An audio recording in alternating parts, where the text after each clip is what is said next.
예, 벼감록 두 번째 시간입니다.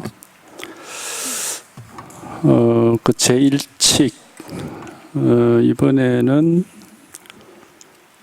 그 공안을 한번 보겠습니다.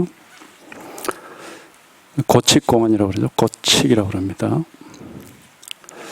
이제 공안에는 거기에 갈로를 쳐서 그 원어 끝건의 그 착으라 해가지고 그 자기 말이 붙어 있는데 그건 일단 놔두고 공안만 한번 보겠습니다. 공안을 말한다. 양무제가 달마대사에게 물었다. 어떤 것이 성스러운 진리의 첫 번째 뜻입니까? 달마가 말했다. 텅 비어서 성스러울 것이 없습니다. 무제가 말했다. 나를 대하고 있는 자는 누구입니까? 달마가 말했다. 알지 못합니다. 무제는 들어맞지 못했다. 달마는 이었고 양자강을 건너 위나라로 갔다. 무제가 뒤에 지공에게 이 이야기를 가지고 물었다. 지공이 말했다. 폐하, 이 사람을 아시겠습니까? 무제가 말했다. 알지 못합니다. 지공이 말했다. 이 사람은 관세음보살인데 부처님의 마음도장을 전합니다. 무제는 후회하고서 이었고 사신을 보내어 달마를 초청하려고 했다. 지공이 말했다. 폐하께서는 사신을 보내어 모셔온다고 말씀하시지 마십시오. 온 나라 사람이 다 가더라도 그는 돌아오지 않을 것입니다. 여기까지입니다. 다시 보겠습니다. 공안을 말한다. 이게 이제 원문에 보면은 이 한자가 거라고 되어 있어요. 거 이래 되는데, 거 이래 되는데 이게 이제 이 거라는 글자를 우리나라에서는 나중에 간화선에서 어떻게 번역을 하느냐 하면은 던다 이래 번역을 합니다. 던다 이래 번역. 그래서 우리가 간화선에서 화두를 던다 할 때 원래 중국의 원 한자가 이게 거자입니다. 거자. 그걸 이제 던다라고 한글로 번역한 분은 그 한글 창제에 뭐 참여를 했는지 뭐 했다는 말도 있는 그 신미스님이란 분인데 세종대왕 때 그분이 그 뭡니까 그 많이 보시는 책 있죠. 그 몽산법어를 은혜했습니다. 은혜라고 하는 것은 우리말로 옮겼어요. 한글 창제한 바로 직후에. 거기에서 이 거라는 글자를 던다 이렇게 번역을 해버렸어요. 그 이후에 전부 화두에 대해서는 막 던다 이렇게 이제 우리말로 하게 됐는데 이 거라는 글자가 던다라고 말을 하면 조금 오해의 여지가 있습니다. 우리가 거라고 하는 거는 이제 뭐 사물일 때 물건을 들어 올린다 이런 뜻은 있습니다. 그런데 말을 할 경우에는 대상이 사물이 아니고 말을 할 때는 거론한다 이런 말이거든. 거론한다. 말하자면 그 말을 그 이야기를 끄집어내서 이야기한다 이런 뜻입니다. 그러니까 뭔가를 사물을 들고 있듯이 들고 있다 이런 뜻은 아닙니다. 그래서 간화선에서 화두를 든다는 뜻도 그런 오해가 좀 있지 않나 싶은데 화두를 들고 있다 이런 건 조금 오해입니다. 화두를 거론을 해본다. 이제 이게 원래의 뜻입니다. 그래서 그 간화선 부분은 하여튼 간화선에 대해서도 우리가 좀 오해되는 부분도 있고 그 부분은 나중에 한번 또 얘기할 기회가 있을 겁니다. 공안을 말한다. 그러니까 거라는 말은 거론한다, 말한다 이런 뜻이에요. 단순히 그 이야기한다 이런 말입니다. 양무제가 달마대사에게 물었다. 이제 이 이야기를 보면은 이거는 이제 이게 전등록에 뭐 실린 이야기인데, 달마가 이제 인도에서 와서 처음으로 만난 임금이 이제 양나라의 무제, 중국에서는 뭐 불심천자라고 그래가지고 가장 이제 친불교적인 황제라고 하는 분인데, 이제 그 만나가지고 소위 말하는 이게 여기 성스러운 진리의 첫 번째 뜻, 성제 제일이라고 하는 겁니다. 우리가 보통 뭐 진제, 성제 이런 표현을 쓰는 건데, 뭐 불법이 뭐냐에 대해서 이제 대화한 그런 내용입니다. 근데 이 불법이라는 거는 우리가 어떤 불법이라고 하는 어떤 우리가 알아야 될 어떤 지식이 있느냐, 되게 이제 그런 오해도 많이 하죠. 불법이 뭔지 아느냐, 뭐 알겠다, 뭐 이런 식으로. 안다면은 그건 깨달음은 아니죠. 그냥 아는 거죠. 이해를 하고 생각을 하고 지식이죠, 지식. 불법은 뭘 가지고 불법을 하냐면, 우리가 번뇌로부터 그 해탈 또는 번뇌망상이 사라져서 열반이란 말은 정멸이란 뜻이죠. 그러니까는 그런 모든 번뇌망상이 사라졌다는 뜻이고, 해탈은 번뇌망상을 얽매임을, 그 구속을 풀고 벗어났다는 뜻이니까 해탈이란 말은. 그래서 보리란 말은 이제 깨달음이라고 합니다. 보리, 열반, 이건 다 인도 말인데, 그 보리는 이제 보통 도라고 번역이 됩니다. 도라 하든 각이라 하든 그 같은 말인데, 이제 깨달음이라고 합니다. 깨달음이라는 것은 이제 잠을 깼다는 뜻이죠. 잠자던 사람이 어둠 속에 아무것도 모르고 잠자던 사람 잠을 깼다, 또는 꿈꾸던 사람이 꿈을 깼다, 이제 이런 뜻이죠. 그러니까 깨달음이 어쨌든 꿈을 깨거나 잠을 깬 것이고, 그 다음에 해탈도 실질적으로 마음속의 번뇌로부터 벗어난 것이고, 열반이라는 것도 마음속에 있던 어떤 그런 무거운 굴레랄까, 번뇌에서 이제 그것이 다 사라진 거죠. 그러니까 실제적으로 효과입니다. 이거 깨달음이라는 것은. 불법이라는 것은 약이죠. 늘 이제 경전에도 나오고 우리가 늘 하는 말이지만, 부처는 중생을 위한 약이다. 그 약을 먹고 번뇌망상을 벗어나는 효과를 보는 거죠. 효험. 그러니까 번뇌망상에서 벗어나서 자유롭게 되고, 어쨌든 그런 이제 불만족이 없어지는 거죠. 불만족. 우리가 이 공부에 관심이 있어서 발심하는 분이 있고, 그냥 없이 그냥 관심 없이 사는 사람이 많은데, 적어도 이 공부에 관심을 가지고 출가를 하시든 출가 안 해도 발심을 하든지 간에, 이 공부에 관심을 가진 사람은 공통적으로 지금의 내 삶 또는 내 마음, 내 존재, 여기에 대해서 뭔가 불만이 있는 겁니다. 이게 아니다라고 하는, 이게 만족스럽지 않다라고 하는 게 있죠. 뭐가 문제가 있다라는 게 있죠. 그게 이제 그걸 표현을 진리를 모른다 할 수도 있고, 번뇌 속에 있다 이렇게 할 수도 있는데, 일종의 정신의 질병이라고 할 수 있습니다. 그래서 경전에서도 부처님을 의왕이라고 합니다. 의왕. 의사 중에서는 왕이다. 왜? 육체의 병을 치료하는 분이 아니라 정신의 병을 치료하기 때문에. 그러면 결국 불법이란 건 약이죠. 우리가 늘 얘기하잖아요. 불법은 응백여약이다. 병에 따라 약 주는 거다. 이런 얘기를 하죠. 그러니까 불법이라고 하는 부처님의 이 법문이라고 하는 가르침이 약이 돼가지고 우리가 그 번뇌망상이라는 이 병을 치료하는 겁니다. 치료를 했으면 건강해진 거죠. 병이 나면 건강해지는 거죠. 건강해지면 된 거지, 거기에 다시 불법이라는 어떤 뭔가를 또 짊어지고 있을 이유는 없는 겁니다.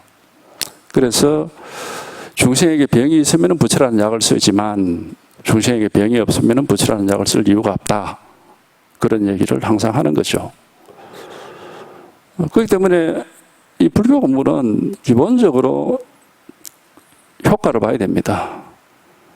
마음이 불편하면 편안해져야 되고, 뭔가 구속되어 있으면 풀려나야 되는 것이고, 뭔가 불명확해서 헤매고 있다면은 명확해져야 되는 거죠. 반드시 그런 효과가 있습니다. 효과를 보지 못하고 그냥 문자로만 불교는 이런 거다라고 아무리 알아봤자 그건 소용이 없는 거죠. 마치 약의 그 설명서만 잘 알고 있고 그 약을 안 먹는 사람하고 똑같은 겁니다. 설명서를 몰라도 약을 먹으면 효과를 보죠. 중요한 건 효과를 보는 것이지 그 약 설명서를 읽는 건 아니죠. 그렇기 때문에 불교를 이 문자로서 뭐 이론으로서 교리로서 공부하는 이유는 어쨌든 그런 효과를 보고자 하는 거지 그냥 뭔가를 이해하고 알고자 하는 건 아니죠. 이제 그 효과를 이제 뭐 교학적으로는 뭐 전통적으로 뭐 그런 방법이 있겠지만은 우리 선에서는 이제 말 한마디 끝에 몰록깨침으로 해가지고 즉시 모든 것이 다 통빛이 빠지듯이 다 사라져서 아무 일이 없어지는 이런 말하자면 그 오직 스스로가 직접 경험해야만 알 수 있는 효과가 있습니다. 달마 혈맹론에 보면은 이거를 표현하기를 물을 마셔서 그 차고 따스함을 아는 것과 같다 하는 건데, 겉으로 보기만 해서는 모르죠. 직접 마셔봐야 아는 거죠. 반드시 여기에는 그런 효과, 이게 불법인 겁니다. 그리고 불법이 뭐냐 하는 거를 안다 하는 것은 그거는 도리어 번뇌고 망상입니다. 상이죠. 상. 법상이라고 합니다. 법상은 상 가운데서 가장 나쁜, 우리가 금강경에는 기본적으로 네 가지 상을 얘기하죠. 아상, 인상, 중생상, 수자상 이래가지고 네 가지를 얘기를 하죠. 나다 하는 그런 상, 우리는 그거 다 가지고 있습니다. 그 망상인데, 그 다음에 인상, 사람이다 하는 그런, 사람은 어떤 것이다 알고 있습니다. 그 다음에 중생상, 중생은 어떤 거다, 수자는 목숨이죠. 목숨, 삶과 죽음에 대한 그런 생각들. 그러니까 이 상이라는 거는 그냥 우리가 생각이에요, 생각. 알고 있는 거. 머릿속에 가지고 있는 개념, 견해 이런 게 상입니다. 금강경에서는 그게 모양 상자를 쓰고 있는 것은 금강경이 7가지 판본이 있는데 그 중에 구마라지 본에서 이제 모양 상자를 쓰고 나머지 판본에서는 그 밑에 마음 심자를 다 붙여놨습니다. 마음 속에 있는 모양이다 이 말이죠. 그러니까 그거는 자기 견해라든지 지식이라든지 개념 이런 거죠. 뭔가를 안다 이런 말입니다. 알미죠, 알. 알미 바로 상입니다. 이게 뭘 알고 있다는 그게 바로 상이에요. 그러니까 법이 뭔지 안다 그러면 그건 법상이라고 그러는데, 상을 가지고 모든 상은 허망하고 상으로서는 열애를 볼 수 없다. 공화경에 딱 나오다고 싶이 그대로입니다. 법이 어떤 것이다라고 아는 것은 그냥 망상일 뿐입니다.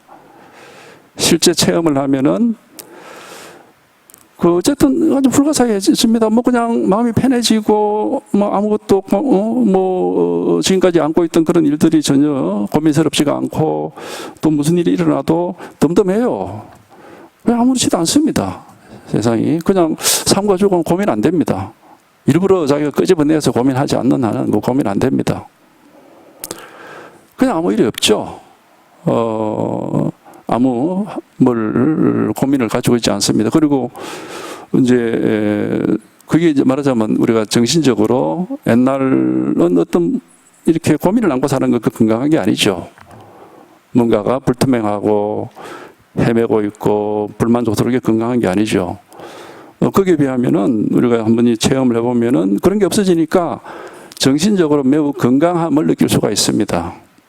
아주 편안하고 안정되고 이런 건강함을. 사실은 깨달음이라는 것은 육체의 건강이 있는 것처럼 정신적인 건강으로 갈 수가 있습니다. 적어도 제가 경험하기로는 그렇습니다. 그리고 이제 볼 때도 그렇고 경전이라든지 여러 가지 말씀들이 초기 경전에도 보면은 그 암경에 보면 그런 말씀이 있죠. 부처님이 깨달음을 얻고 지족함을 알았다. 족함을 알았다 이런 말이에요. 지족이란 말이에요. 지족. 만족함을 알았다 이 말은 뭐냐면 문제 고민 없다 이겁니다.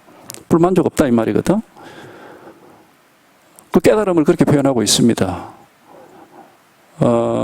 그러니까 이런 효과죠. 이런 효과가 있는 겁니다. 어떤 이치가 있고 이론이 있는 게 아닙니다. 모든 언어는 단지 방편일 뿐이고 실제적으로 어쨌든 한번 이런 치유의 효과랄까? 그냥 건강해지는 거죠. 일이 없어지고.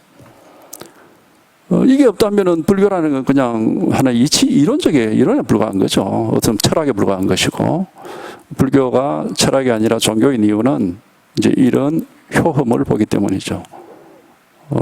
그래서 부처님 말씀은 다 약방문이다. 이제 그런 얘기를 하는 겁니다. 그 때문에 뭐 우리가 말 속에서 무슨 말이 옳은 말이고 무슨 말이 그런 말이고 이거는 뭐 여법하고 저거는 아니고 그건 쓸데없는 짓이다 이 말이에요. 어떤 말이 있든지 간에 말이 아니고 지금 자기의 본래 면목 이거를 깨쳐야 되고 이게 드러나야 되고 이게 확실해져야 되는 겁니다. 이건 항상 드러나 있습니다.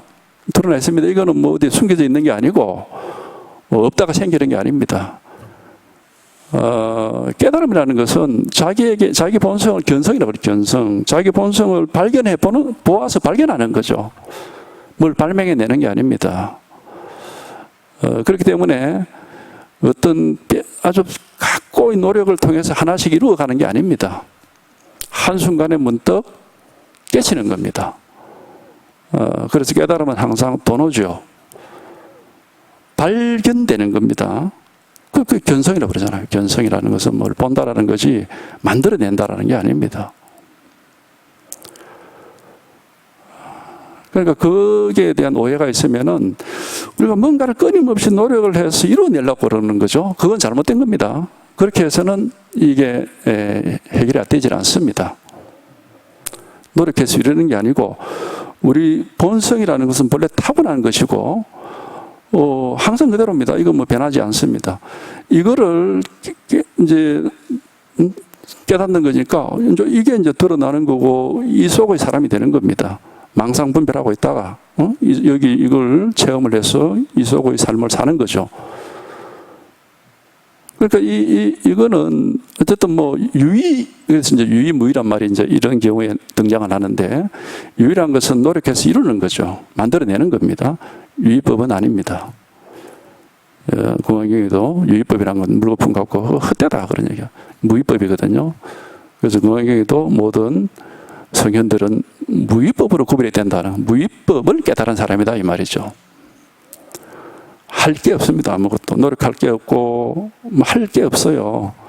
그냥 한번 꿈을 깨듯이 한번 이제 이런 망상에서 한번 벗어나는 체험이 있습니다.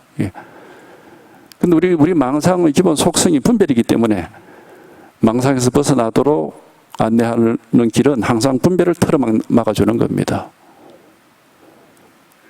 그래서 그 생각을 하고 분별하는 그건 아니다. 그 길은 아니다 하고 계속 그걸 부정을 함으로 해가지고 분별을 틀어막아주면은 결국은 이제 사실 뭐 우리가 분별로서 뭘 아는 게 허용되지 않는다면 할 수 있는 게 아무것도 없어요. 수행을 한다는 것도 뭔가 이해를 하고 그대로 행동을 하는 게 뭘 알고 하는 겁니다. 알고 하는 것은 자기 생각 따라가는 거예요. 그 길은 깨달음 길이라고 말하기 어렵습니다. 몰라야 됩니다. 알 수가 없습니다. 왜? 분별할 수 없는데 뭘 알 수 있습니까? 알 수가 없어요. 의단이란 말이 그래서 나온 거고 건강한 율법이라는 말이 그래서 나온 겁니다. 전혀 알 수가 없기 때문에 알 수 없으니까 손 쓸 수도 없고 할 수 있는 행동도 없는 겁니다. 할 수 있는 일이 아무것도 없어요.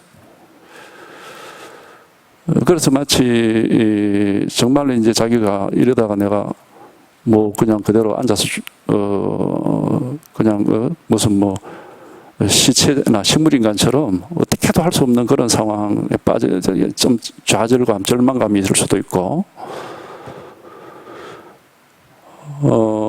어떤 이런 일이 벌어지는 겁니다. 그러니까 이런 효과를 보는 것이고, 그렇기 때문에 뭐 여기서 뭐 이런 말을 하는 것은 이 벽암록을 이제 강의한 이 원호 선사가 그때 말년이거든요. 요 백암 대감록이 나오고 난 뒤에 7년 뒤에 돌아가신단 말이에요.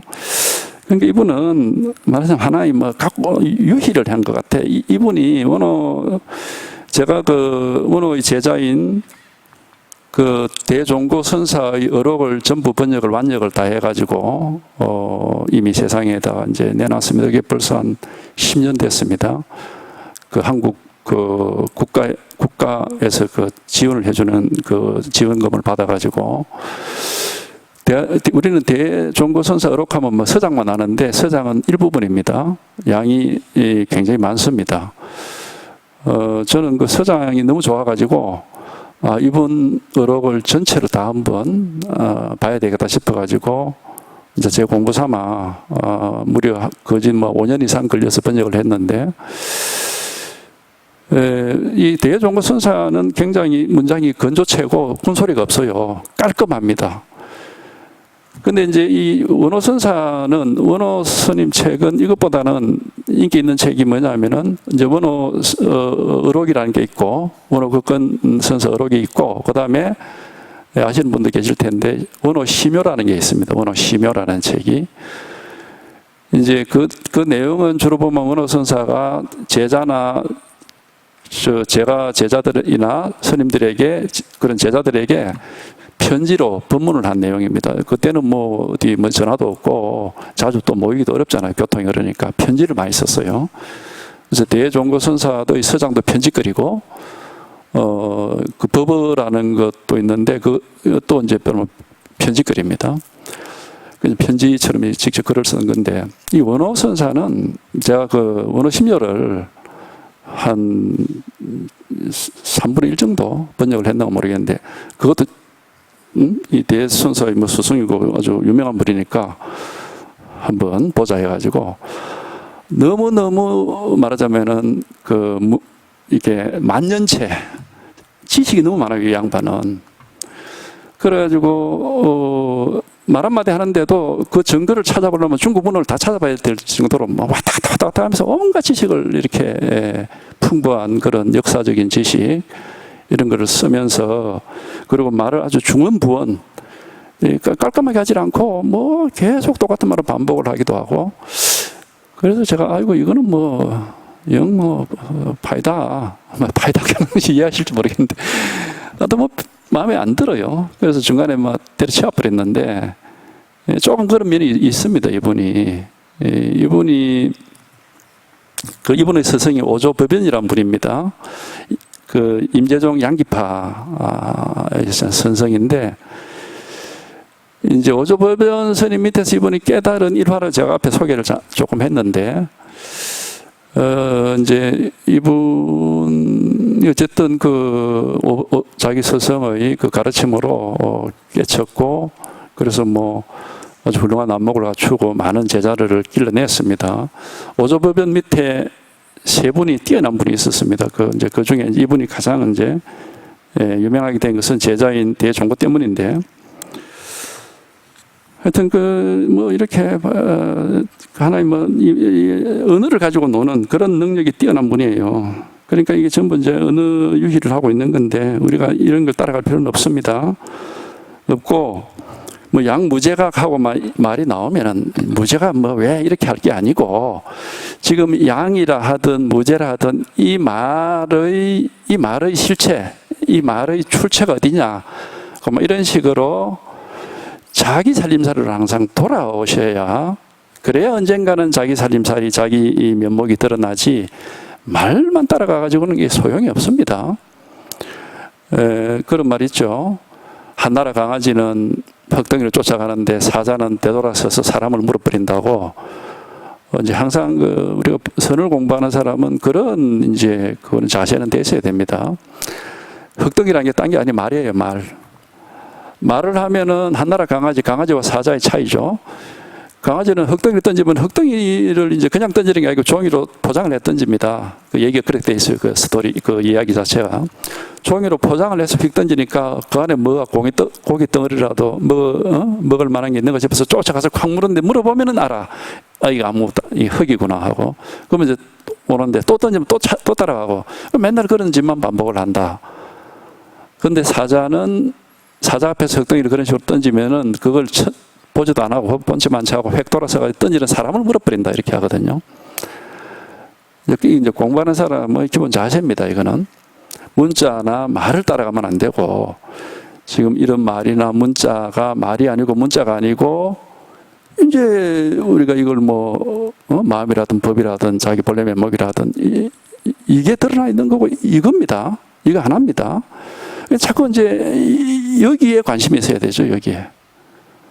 그래서 말을 따라가는 건 어쨌든 그건 극력 피해야 됩니다. 말을 따라서 헤아리고 따지고 하는 거는 생각으로 공부하는 사람이 그건 이 공부하는 아무 상관없습니다.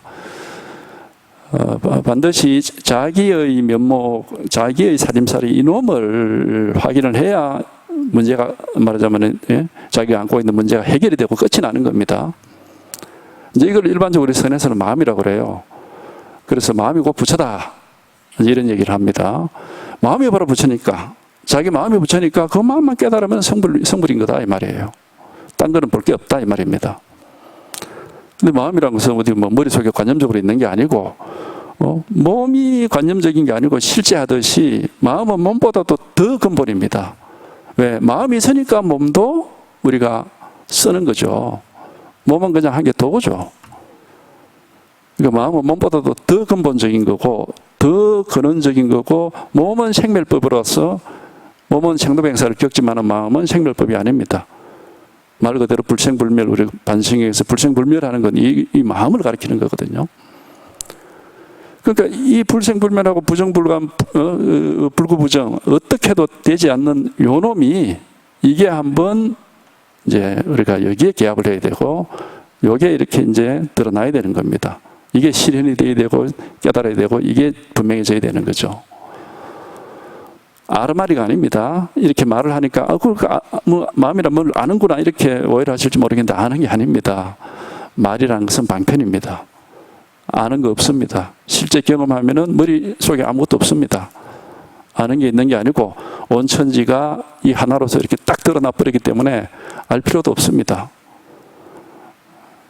주관이 있고 객관이지 않습니다. 그러니까 이거란 말이야, 이거. 이것만 분명하면은 이거 배감독 처음부터 끝까지 이거 하나를 가리키는 손가락일 뿐입니다. 볼 필요도 없어요. 이거 하나를 가리키는 손가락이에요. 그러니까 계속 보면은 말 따라가는 것을 지적을 하고 이쪽으로 돌리고 계속 그런 내용입니다. 말 따라가고 생각 따라가는 것을 흑덩이 쫓아가는 강아지처럼 그렇게 하는 것을 계속 그걸 우리가 해강 반조 이렇게 용어를 만들어 쓰긴 하지만은 그건 내버려두고, 하여튼 여기에 대해서 무슨 용어를 만들 필요도 없어요. 말을 할 필요도 없고, 지금 이 자리에서 자기의 면목, 자기 실체가 이렇게 명백하고 분명하지 않으면은 이거는 자기라고 하니까 세계 속의 나 아닙니다. 안팎이 구별되지 않습니다. 세계가 따로 있고 내가 따로 있지 않습니다. 어쨌든 이 진실이, 이 실체가 이렇게 드러나질 않으면은 이거는 그냥 말장난에 불과한 겁니다. 아무것도 아니에요. 예. 어떤 스님이 팔만대전경이 마음 심자 한 글자다 이런 말씀을 옛날에 하셨다 그러는데, 글자가 아니라 다만 이 한 개 마음을 팔만대전경에 나온 수천만 개의 글자가 단지 이 한 개 마음다를 가리키는 손가락일 뿐이다 이 말입니다. 마음은 하나뿐입니다, 이 세상에. 그래서 일심이라고 그러죠. 일심법이라고 그러고, 일성법, 일성, 일불성, 일심, 항상 일이란 말을 하죠. 하나뿐이기 때문에 바깥이 없습니다. 이제 그래서 교리적으로는 일심이문 해가지고 생멸문, 진여문 이런 식으로 이제 설명은 하지만은 사실은 이문이 따로 있는 건 아니고 그냥 일심인데, 이제 그거를 굳이 우리가 분별하자면 이제 이문을 얘기를 하죠. 맞으면 색을 얘기하고 공을 얘기한다 이겁니다. 하지만은 그렇게 얘기할 거 없고 그냥 일심에만 통하면은 저절로 반야의 죄가 갖춰지기 때문에 그런 거 일시적으로 이야기할 필요도 없고 이해할 필요도 없습니다. 전 이거 하나입니다. 이거 하나입니다. 이렇게 명백한 것이고 생생한 것이고 살아있는 것이고 진실한 겁니다. 관념적인 게 아닙니다, 절대로. 그래서 이거를 가리키는 이 8만 4천 모든 글자, 모든 법문이 전부 이거 하나를 가리키고 있는 겁니다. 뭐 비유를 하자면, 그죠? 하늘에 달은 하나뿐인데 10명이 가르치면 10개의 손가락이고 100명이 가르치면 100개의 손가락이 되는 거죠. 근데 100개가 가르치든 1000개가 가르치는 달은 하나뿐입니다. 진실은 이거 하나뿐이다 이겁니다. 이 일 하나뿐입니다. 이게 왜 마음이라고 그랬겠습니까? 우리 모두에게 평소에 늘 있기 때문에, 갖추어져 있기 때문에. 그래서 또 옛날 사람들은 평상심이 도라는 말까지 했죠. 평상심이라는 것은 평소 그 마음이란 뜻입니다. 평상이라는 건 평소란 말이거든. 평소에 우리한테 늘 있는 이 마음이란 뜻이죠. 근데 다만 이것은 분별은 되지 않습니다. 알 수가 없습니다. 색깔도 아니고 소리도 아니고 냄새도 아니고 맛도 아니고 잡을 수도 없고 이해할 수도 없습니다. 어떤 그런 게 아니에요. 그래서 억지로 공이라는 이름을 쓰고 있는데 그것도 방편의 말입니다. 단지 텅 빈 허공이 아니고 이렇게 생생하게 살아있는 것이고 모든 걸 다 하고 있습니다. 텅 비고 죽어있는 그런 허공이 아니에요. 생생하게 살아있고 모든 걸 다 하고 있습니다. 한순간도 우리가 마음 아니고 있을 수 있는 건 아무것도 없습니다. 그래서 세계의 근원이고 근본입니다. 바탕이죠. 그러니까 이것이 확실해지는 겁니다. 이게 확실해지는 거죠. 그럼 뭐, 하여튼 뭐, 아무 일이 없습니다. 아무것도 할 게 없고, 머릿속으로 도가 뭔지 법이 뭔지 그런 생각 없습니다. 아는 게 없습니다. 법상이 없어요. 법상은 우리가 가장 두려워해야 될 겁니다. 상 중에 이제 그냥 세간상은 그건 뭐 갖다 가지고 있어야지. 세간상은 없을 수가 없습니다. 왜냐하면 예를 들어 시계 같으면 이게 세간상인데 시계라고 하는 거하고 컵이라는 걸 헷갈리면 안 되죠. 분명히 세간상은 잘 분별이 돼 있어야 됩니다. 그래야 세속 생활에 문제가 없습니다. 그러나 법은 상이 없어요. 상이 없는 걸 상을 가지면 그건 망상이 돼버리죠. 상이 없고 상이 없기 때문에 뭐 생멸이라고 할 수도 없고 더럽다 깨끗하다 할 수도 없고 생긴다 뭐 사라진다 뭐 있다 없다 뭐 어떤 말도 해당이 안 됩니다. 이거는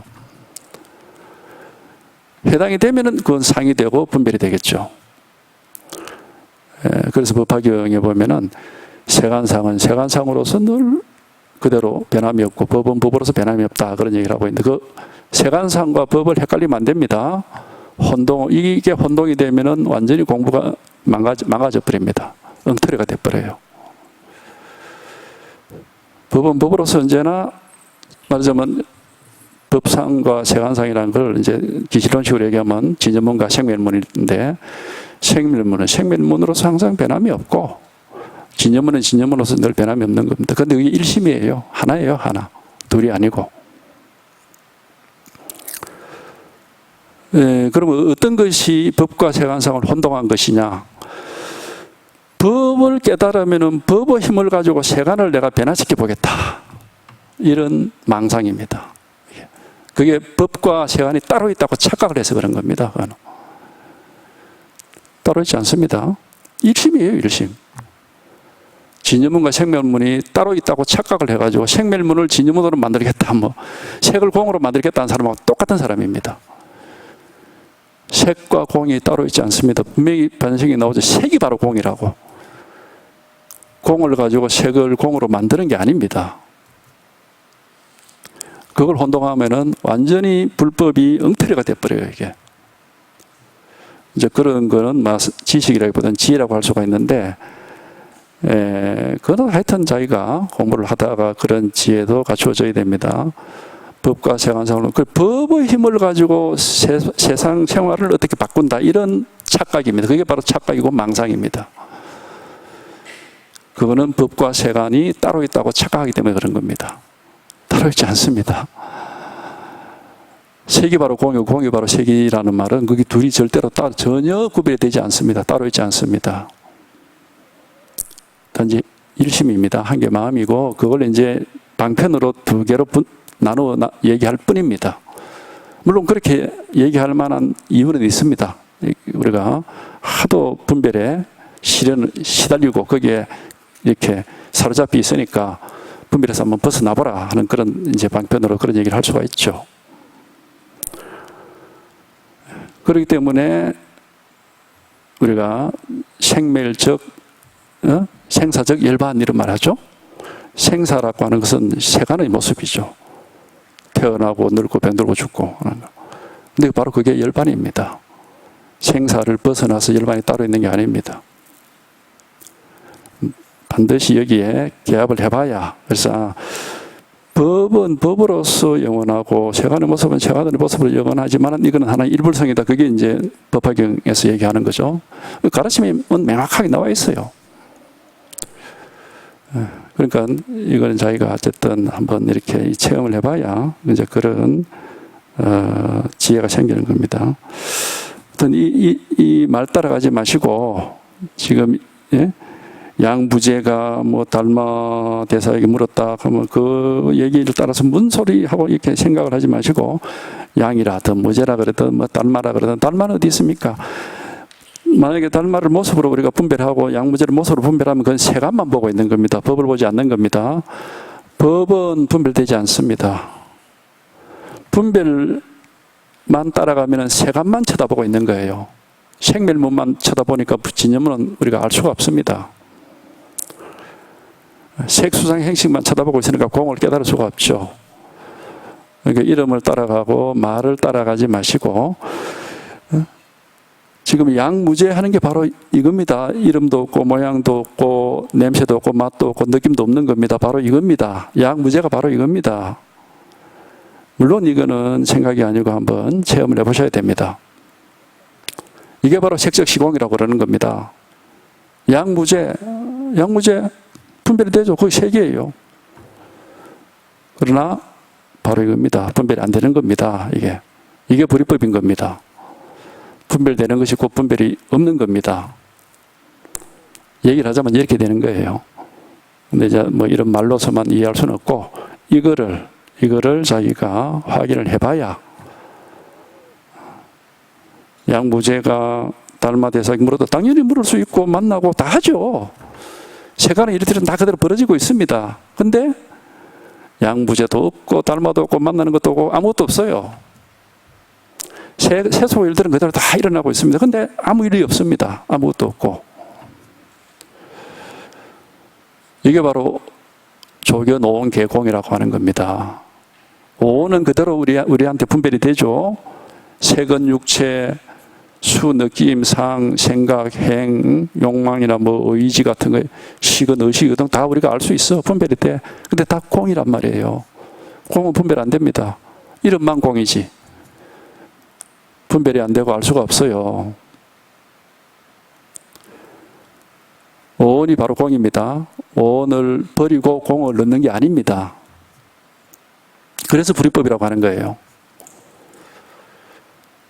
그냥 세간의 생활을 그대로 다 해. 근데 아무것도 없습니다. 뭐라고 할 게 아무것도 없습니다. 그러려면은 하여튼 우리 세간은 이미 다 알고 있습니다. 오온도 알고 있고 양무제가 달마를 만났다. 다 이해가 됩니다. 세간의 모습은 이미 우리가 도가 다 터져 있습니다. 이미 너무 잘 알고 있습니다. 그런데 분별할 수 없는 요거 하나, 이거 하나는 우리가 전혀 경험해보지 못한 것이다. 이걸 경험하면은 이제 생멸문과 진념문을 다 자기 살림살이로서 다 이렇게 수렴하는 겁니다. 생멸문은 이미 우리가 다 알고 있어. 생멸문이라는 것은 다 세간상이기 때문에. 근데 진념문은 분별이 안 되는 거기 때문에 몰라 우리는. 오직 직접 한번 체험할 뿐이지. 그러니까 요거 하나를 체험하는 겁니다. 그리고 체험해 놓고 보면 결국 생멸문, 진념문이라는 게 따로 있는 건 아니고 그냥 일심일 뿐이에요. 한 게 마음인데 아무 머무는 데도 없고 가지고 있는 상도 없고 뭐 헤아리고 따질 것도 없고 깨달음의 5가지 모습을 해서 육조의 단경에 나오죠. 무상, 무주, 무념, 무쟁, 무원 해가지고 무상, 상이 없다. 가지고 있는 지식이 없다 이 말입니다. 아는 게 없다. 무주는 머무를 데가 없다. 머무를 사람도 없고 머무를 장소도 없습니다. 아무 데도 머무르지 않습니다. 그게 그 얘기를 이제 금강경에서는 머물지 말고 그 마음을 내라 그렇게 얘기했는데 여기에 개합이 되면은 저절로 머물 사람도 없고 머물 장소도 없어요. 그런 게 없어져 버립니다. 그 다음에 무념, 아무것도 생각할 게 없습니다. 무쟁, 따질 쟁자입니다. 따질 게 아무것도 없어. 따지는 건 전부 분별이죠. 그 다음에 더 이제 실감이 나는 건 무원이라는 게 있습니다. 바랄 게 없습니다. 아무것도 원하는 게 없습니다. 뭐 어떻게 또 뭘 원하는 게 있고 바라는 게 있으면 아직 공부가 제대로 안 된 겁니다. 아무것도 하고 싶은 일도 없고 바라는 것도 없고 원하는 것도 없습니다. 그거는 뭐 자기가 직접 겪어보는 것이지 무슨 생각을 하는 건 아닙니다. 절대로. 그게 이제 자기 스스로가 이제 자기를 속이지 말아야 될 게 직접 겪어서 스스로가 그런 거를 겪어보는 거하고 생각으로 이해하는 거 이거는 뭐 완전히 다르죠. 그거는. 이해가 아닙니다. 직접 아까 그 달마 혈맹론에 나왔듯이 물을 마셔서 그 차고 따스함을 직접 맛보는 것과 같다. 직접 겪어보는 겁니다. 그게 이제 이걸 이제 이거 하나를 경험해 보는 겁니다. 알 수 없습니다. 분별할 수 없고 알 수는 없지만 항상 이렇게 드러나 있습니다. 드러나 있습니다. 숨겨지질 않아요. 이 가르침, 여기에 대한 평상심의 도에 대한 가장 모범적인 가르침은 조주 종심선사의 깨달음을 보면 알 수가 있죠. 조주 종심이 남전보원 선사의 제자죠. 남전보원은 이제 마조의 제자고,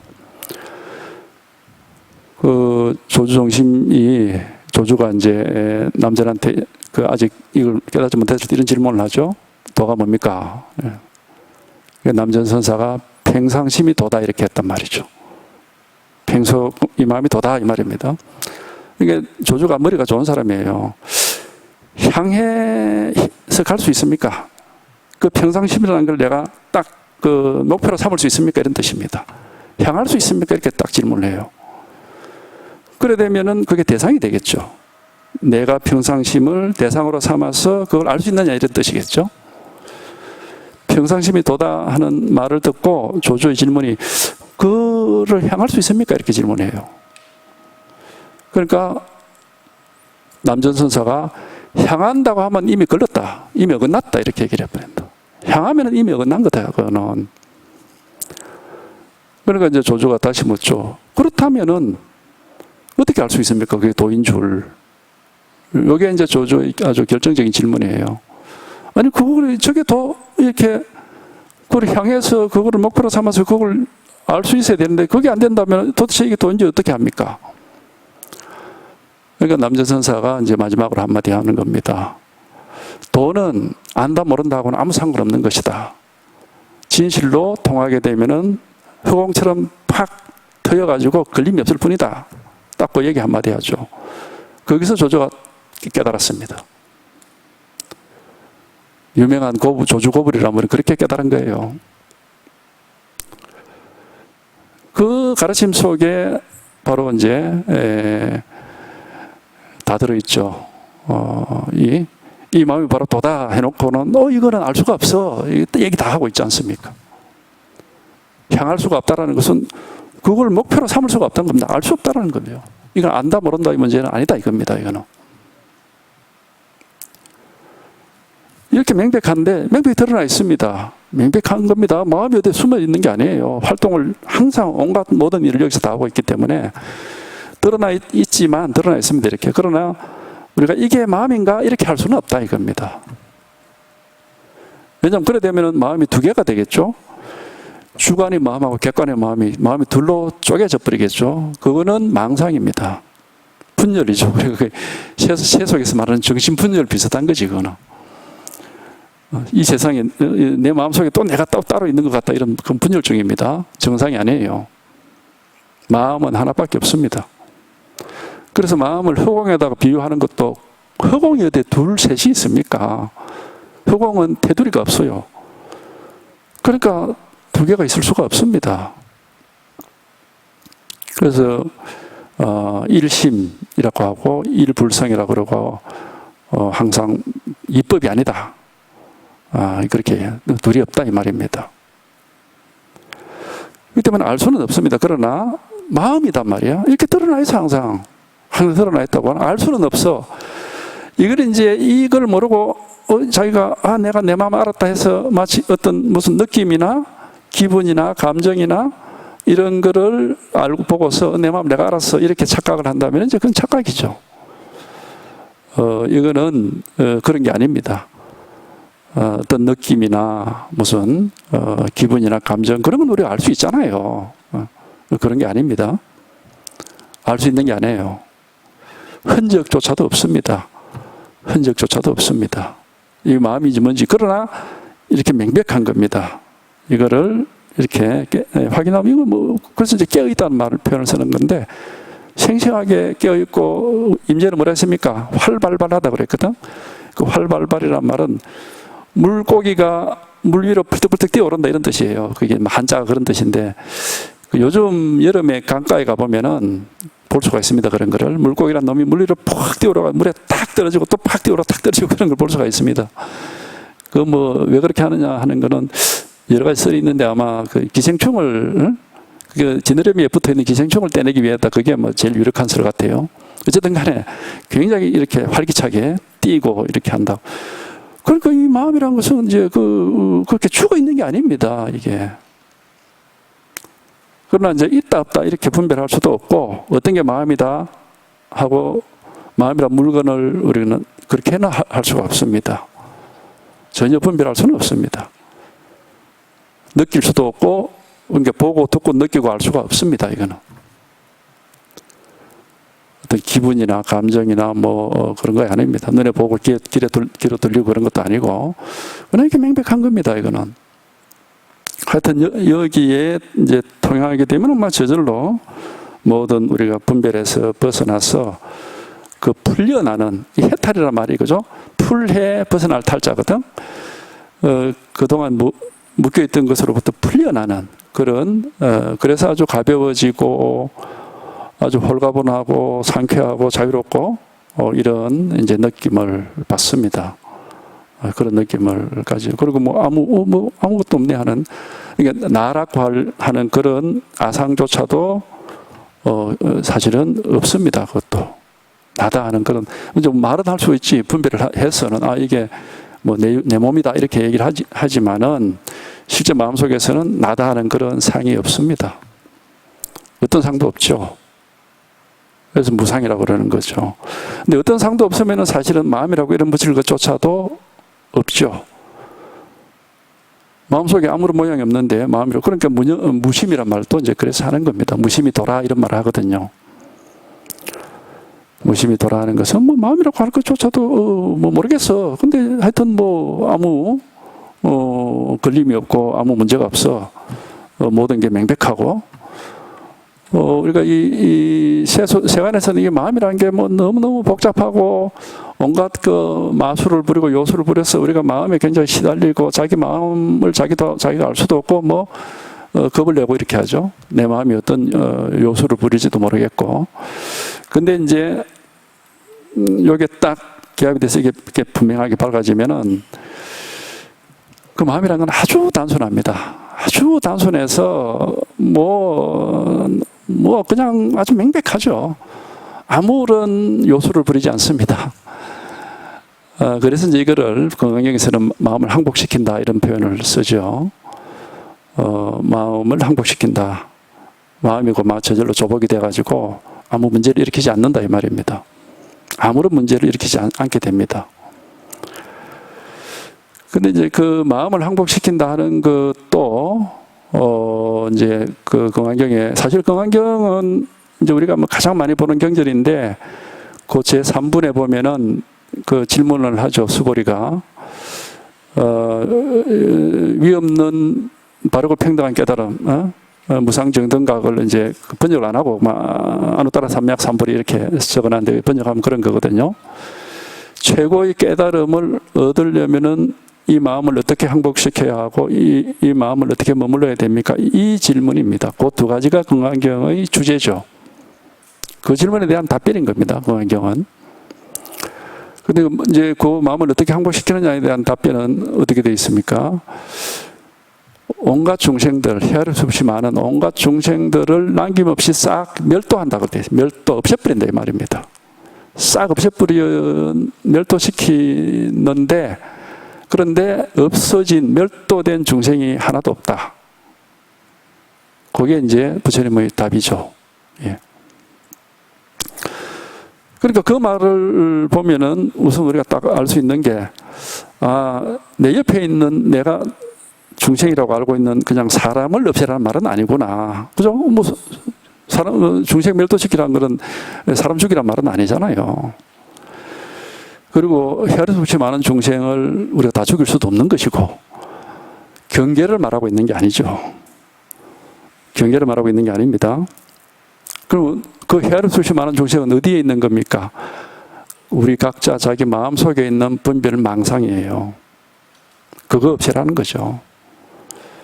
그렇기 때문에 분별 망상은 본래 없는 걸 우리가 만들어 놓은 망상이기 때문에 다 없애졌다고 해서 없어진 게 있습니까? 없죠. 원래 없는 건데. 원래 망상이니까. 그러니까 헤아릴 수 없이 많은 모든 중생을 싹 없앴는, 멸도라는 것은 소멸시켰다, 없앤다 이 말이거든. 싹 없앴는데 없어진 중생이 하나도 없어. 그렇게 얘기를 하는 거죠. 그래도 못 알아들으니까 그 다음에 한마디 더 하죠, 부처님이. 왜 그러느냐, 수보리야. 만약에 보살에게 아상인상, 중생상, 수자상이 있으면은 그건 보살이 아니다. 그렇기 때문에 그렇다. 이런 얘기. 그 명확하게 얘기를 하잖아요. 아상, 인상, 중생상, 수자상. 그게 바로 우리 마음속에 있는 헤아릴 수 없이 많은 중생인 겁니다. 그게 있으면 그건 보살이 아니다 이 말이에요. 보살이라는 것은 깨달은 중생이라는 뜻이거든. 그러니까 결국에는 자기 마음속의 분별 망상에서 벗어나는 게 깨달음인 거고, 그게 이제 자기 마음을 항복시키는 거고 조복시키는 겁니다. 그래 되면은 저절로 아상이라는 게 없고 인상이 없어. 나와 남이라는 게 없고 나와 색이라는 그런 상이 없습니다. 그런데 어디에 머물겠습니까? 당연히 자동적으로 머문 없이 그 마음이 나오게 돼 있는 겁니다. 마음이란 건 항상 이렇게 활동을 하니까 뭐 나오는 것이고, 그러나 상이 없으면 어디에 머물겠습니까? 머무는 데가 없습니다. 그렇다면 깨달음이라는 것은 이런 우리 분별상, 여기서 한번 벗어나는 겁니다. 이 경험입니다. 딱 이 경험 하나밖에 없어요. 모든 경전이 말씀하는 게 바로 이 경험인 겁니다. 예. 그러니까 이거를 이제 하여튼 한번 경험해 보시라고, 저는 제가 옛날에 그렇게 공부해서 하고 체험한 그거를 뭐 그대로 써먹고 있습니다. 왜냐하면 제가 가보지 않은 길을 안내할 수는 없는 거니까. 저는 스승님 회상에서 그냥 앉아서 설법만 들었는데 수년간 늘 부처가 뭐냐 이거다, 도가 뭐냐 이거다, 선이 뭐냐 이거다, 이것만 저는 다른 말씀은 귀에 안 들어오고 이것만 항상 귀에 이렇게 맹맹거리고, 말하자면 이게 안 통하니까 항상 그게 깃전에 있었지요. 그런데 어느 순간에 그 문제가 확 해결이 되더라 이 말입니다. 확 해결되니까 원래 아무것도 없습니다. 아무 일이 없어요. 뭘 아는 게 아닙니다. 아는 게 아니고 이런 이제 그런 분별 망상이라는 이 문제가 해결이 되는 겁니다. 이게 해결돼 버리고 이제 뭐 자유롭게 되는 겁니다. 금강경이 사실 이걸 얘기를 하고 있는 것이고, 우리 선사들이 전부 이거 하나를 말하고 있는 겁니다. 그러니까 이 공부는 뭐 어렵거나 아주 뭐 특별한 게 없습니다. 사실 아주 간단한 건데 쉽습니다. 지도문안, 신신명에도 말하듯 이건 도가 왜 어렵냐? 어려울 게 없다. 유혐간택. 우리가 자꾸 분별하고 알려고 하니까 그놈 때문에 안 된다 이 말이에요. 예. 문제가 자꾸 생각하고 분별하고 알려고 하는 그게 문제다 이 말이에요. 도가 왜 어려워? 우리 평상심인데, 우리가 평소에 늘 있는 게 이 진실, 이 도 하나인데, 이러면서 이걸 도라고 그러고 뭐 마음이라 그러고 이름을 그냥 붙인 겁니다. 원래 이거는 뭐 이름을 붙일 필요도 없는 건데. 그러니까 선이 어렵고 깨달음이 어렵고 도가 어렵고 불법이 어려운 게 아닙니다. 자기 마음인데 왜 어렵습니까? 이게 자기가 내 태어나서 죽을 때까지 가지고 있는 자기 마음인데. 그걸 어렵게 만들어 놓은 사람들이 문제고 그걸 어렵게 여기는 사람들이 문제인 거예요.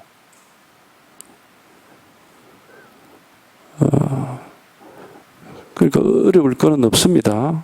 다만 이제 생각으로 알 수 없다. 분별로 할 수 없다. 보고 듣고 느끼고 알 수 있는 건 아니다. 이런 거는 자기가 저도 불법을 뭐 조금이라도 들은 사람이라면 그런 건 기본적으로 그런 자세는 가지고 있어야죠. 이게 생각으로 해서 되는 건 아니다 하는 걸. 그래서 이게 이제 하여튼 이거 도가 어려운 게 아니고 깨달음이 어려운 것도 아니고 뭐 불법이 어려운 것도 아닙니다. 다만 이제 자꾸 생각이 문제예요. 생각이 알려고 그러고 느끼려고 그러고 자꾸 알려고 하는 거 그놈. 알려고 하는 그놈이 한번 이렇게 휘어져야 됩니다. 이게 알 게 없습니다. 다 드러나 있어요. 아무것도 알 게 없습니다. 명백히 다 드러나 있습니다. 숨겨져 있으면 뭐가 있지 하고 이렇게 따져보고 알지만은 숨겨지질 않아요. 이거는 다 드러나 있습니다. 아무것도 알 게 없습니다. 그리고 마음이라는 것은 어떤 사물이 아닙니다. 대상이 아니에요. 그래서 공양에서도 약견, 재상, 비상 이런 말 하잖아. 모든 분별되는 모습, 분별되는 상, 모든 분별되는 아르마리가 비상, 분별 안 되는 줄을 보게 되면은 그걸 깨달으면은 그게 적견이래라. 그게 바로 깨달음이다 이 말입니다. 분별되는 모든 우리 분별 세계가 분별 안 되는 이 하나의 뭐 이걸 뭐 도라든 법이라든 마음이라든 분별되는 모든 세계가 또한 분별 안 되는 이 하나다. 이걸 이제 자기가 어쨌든 한번 이제 체험입니다. 직접 겪어봐야 됩니다. 겪어보고 체험을 해보는 겁니다. 어렵게 여기면 굉장히 어렵게 됩니다. 아무것도 안 해요. 뭐 어렵다 싶다 그렇게 생각할 필요도 없는 것이고 그냥 내 마음 내가 아는데 뭐 어렵다 싶다 할 것도 없지. 그냥 내 마음 내가 한번 깨달아 봐야지 하고 이제 그런 발심만 하면 되죠. 이 마음은 우리 각자가 다 똑같이 가지고 있습니다.